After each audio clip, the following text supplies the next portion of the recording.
আসসালামু আলাইকুম আমার প্রিয় দিনী ভাই, আমাদের চ্যানেলের পক্ষ থেকে আপনাদের সকলকে স্বাগত জানাই। তো প্রথমে আপনারা এই ভিডিও ক্লিপটা একটু দেখুন।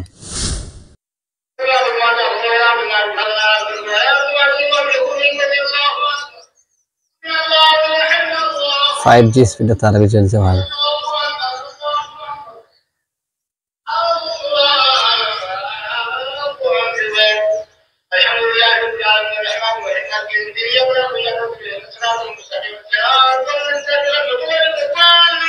কি বলছে কিছু বুঝতে পারছেন? এটা দেখুন এবার, এটা আরো স্পিড। সূরা ইখলাস পড়লে কিছু বুঝতে পারলেন?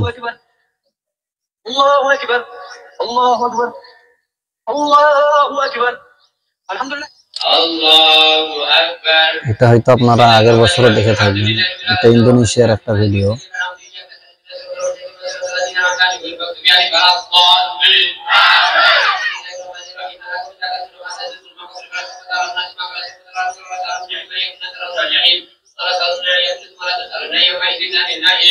আল্লাহু আকবার, সামিআ আল্লাহু লিমান হামিদা, আল্লাহু আকবার, আল্লাহু আকবার, আল্লাহু আকবার, আল্লাহু আকবার।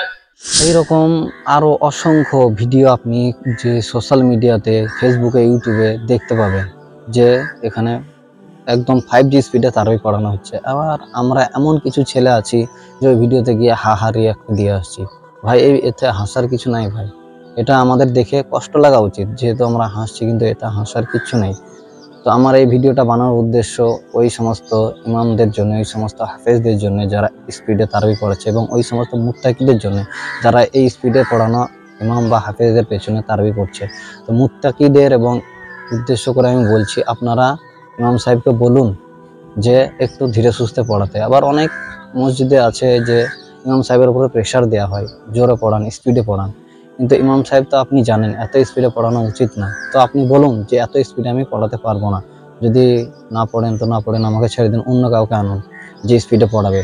এভাবে আশা করি আপনি বুঝিয়ে বলুন মুত্তাকিদেরকে, তারা বুঝবে অবশ্যই। তো যদি আপনি এত স্পিডে তারাবি পড়তে থাকেন, হয়তো কাল কিয়ামতের দিনে আপনি ভাববেন আমার আমল নামায় তো অনেক তারাবির নামাজ সালাত আদায় করার সব লেখা আছে, কিন্তু হয়তো কাল কিয়ামতের দিন যখন দেখবেন আপনার আমল নামায় তারাবির সালাতের কোনো সবই লেখা হয়নি, তখন আপনি আল্লাহর কাছে হয়তো প্রশ্ন করবেন, আল্লাহ আমি তো এত তারাবি পড়েছি রমজান মাসে, আমার সেই তারাবিগুলো কি হলো? তখন আল্লাহ বলবে তোর ওই তারাবি আমার কাছে গ্রহণযোগ্য হয় না, কারণ ওই তারাবির মতো ছিল না। আমি তোদেরকে সৃষ্টি করেছি শুধু উত্তম রূপে সালাতের জন্য, উত্তম ভাবে সালাত আদায় করো। আল্লাহ তো বলেনি যে আপনারা কে কত বেশি সালাত আদায় করতে পারেন, কে কত উত্তম ভাবে সালাত আদায় করতে পারেন, এটাই আল্লাহ বলেছেন। কে কত উত্তম ভাবে ইবাদত করতে পারেন, এটাই আল্লাহ দেখার জন্য আপনাদেরকে, আমাদেরকে, জিনদেরকে, সকলকে সৃষ্টি করেছে। তো এত স্পিডে তারাবি না পড়ি হয়, আমরা সকলেই ইমাম সাহেবকে বলি, আর মুত্তাকিরা আমরা বুঝি যে এত স্পিডে তারাবি পড়ে আমাদের কিচ্ছু হবে না। এই রমজান মাস হচ্ছে ইবাদতের মাস, আর ইবাদত করব যেন সেই ইবাদতটা গ্রহণযোগ্য হয় আল্লাহর কাছে। এত কষ্ট করে সারাদিন রোজা থেকে তারাবি পড়ছি, তারপরে যদি এই তারাবিটা গ্রহণযোগ্য আল্লাহর কাছে না হয়, কি ফায়দা এই তারাবির ভাই? তো আপনাদের সকলের কাছে আমি অনুরোধ করে বলছি যে ইমাম সাহেবকে বলুন একটু ধীরে সুস্থে তারাবিটা পড়াতে। পারলে আপনি যতটুকু পারবেন ততটুকু পড়ুন। তারাবির নামাজ তো আপনার প্রতি ফরজ করা হয়নি যে আপনাকে 20 রিকাতই পড়তে হবে। তো আপনি যদি 8 রিকাত পড়েন, 12 রিকাত পড়েন, 18 রিকাত পড়েন, যতটুকু পারেন আপনি পড়ুন, কিন্তু ধীরে সুস্থে পড়ুন, এত স্পিডে না পড়ুন। আসসালামু আলাইকুম, দেখা হবে অন্য কোনো পরের ভিডিওতে। ভালো থাকবেন সকলে। আমার এই ভিডিওটার মধ্যে যদি কাউকে আঘাত লেগে থাকে তো আমাকে মাফ করবেন। আসসালামু আলাইকুম।